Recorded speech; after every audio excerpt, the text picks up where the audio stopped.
which it stands, one nation, under God, indivisible, with liberty and justice for all.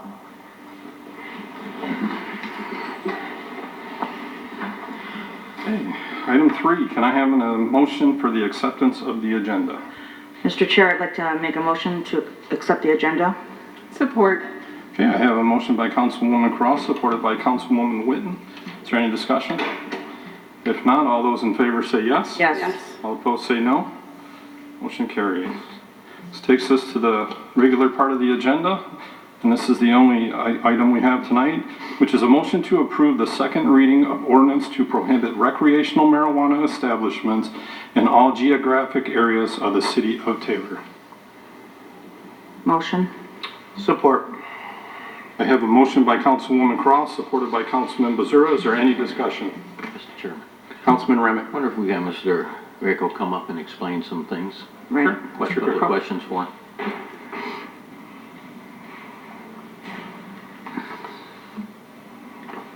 Good evening, everyone. Through the chair, David Greco, Assistant Corporation Counsel for the City of Taylor. Question for you. Sure.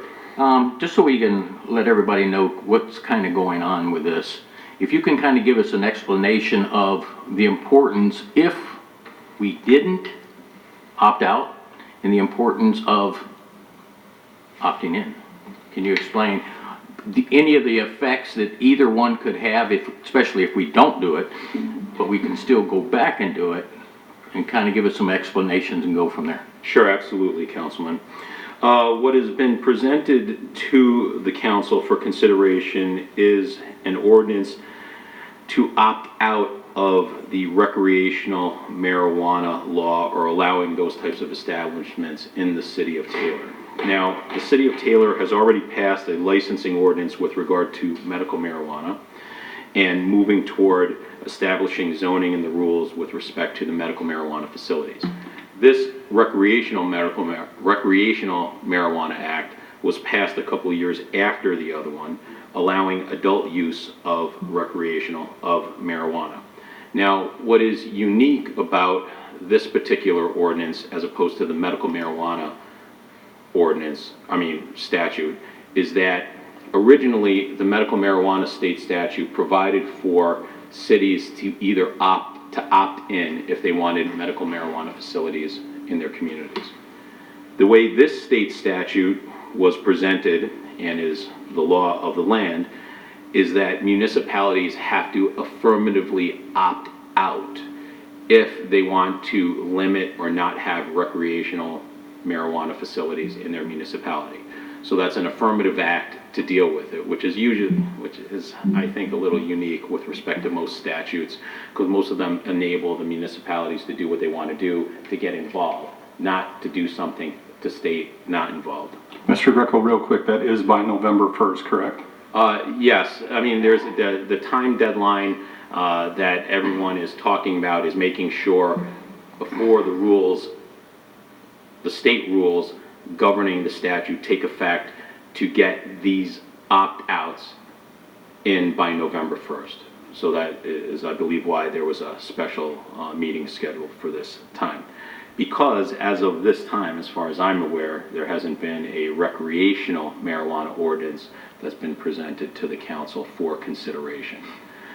So, opting out, in this relatively simple one-paragraph ordinance, what it says is you can't have recreational marijuana facilities in any place in the city of Taylor. Now, when the recreational statute was first passed, there was an issue on whether or not this would completely take the place of medical marijuana, which it doesn't. There are certain special rules with regard to medical marijuana. Medical marijuana is not an adult use only marijuana statute, so there is a reason to have both licenses, and in fact both licenses are things that they are offering to these businesses. Adult use recreational marijuana, and then the medical marijuana for those that need it for medically that may not be 21 years old or have special needs under certain things. So that's why we have two ordinances. Now, what happens when you pass the opt-out ordinance is basically what you're saying is we don't want these facilities in our community right now. My understanding from discussion among these issues, both with regard to the medical marijuana and the recreational marijuana, is that the city or the city council is concerned about getting rushed into something, that what this does is simply put a pause on what the city and the city council wants to do. Once this ordinance is passed, that does not mean that it is forever the law. Just like any other law passed by this council, it's an ordinance. It certainly can be repealed by this city council if in fact it wants to present a recreational marijuana ordinance at some time in the future, near future or future. Now, the difference and the reason why you would want to do this, if you want to take a pause and figure out what you want to do with recreational, is that if you do not opt out, you are automatically opted in, which means that there would be potentially recreational marijuana licenses granted in the city of Taylor by the state without an ordinance in place to govern and regulate it the way you want to do. All right, now the state has some significant regulations in place and has significant control over who gets licenses and all those things. However, in both the medical marijuana and in the recreational marijuana statute, the state really has provided the municipalities with the ability to govern to a certain extent, where it doesn't conflict with state law, how it wants to regulate these, where it wants these, how many they want in place. So what we did previously with medical marijuana, if you remember a few years ago, because we've been dealing with this for a number of years, is a moratorium. I don't know, those of you that were on the council at the time, we passed a moratorium for a while and said, look, we're not going to accept applications, we're not going to talk about these things until we figure out what to do. Because the recreational marijuana statute provides for an opt-in or opt-out, I don't think a moratorium is a good idea.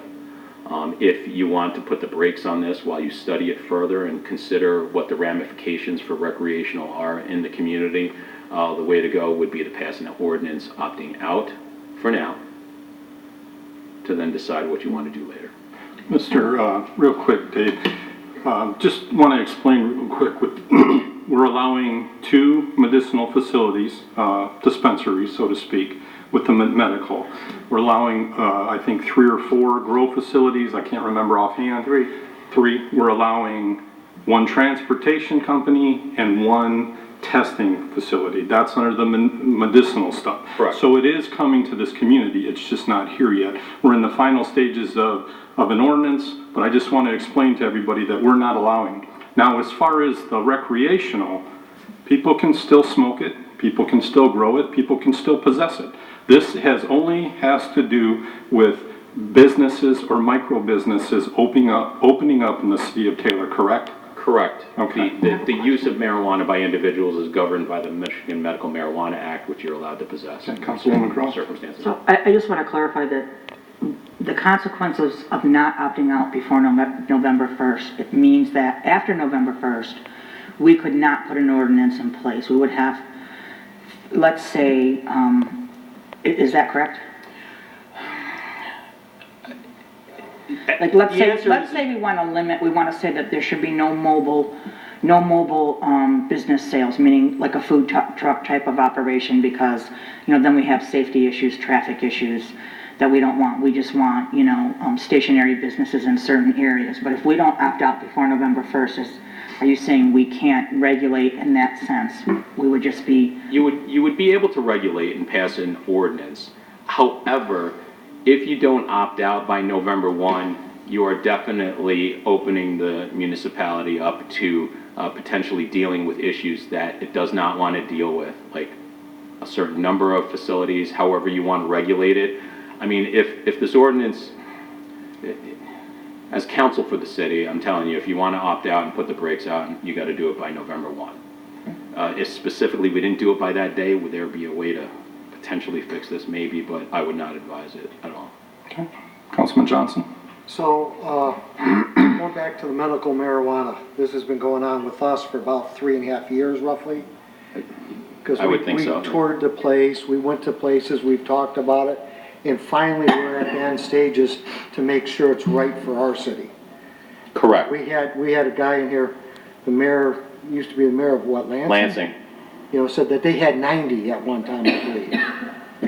And that they're gonna, Yeah. they're gonna make all this money and fill all these buildings, and now they're back down to like 14, because it wasn't the right fit.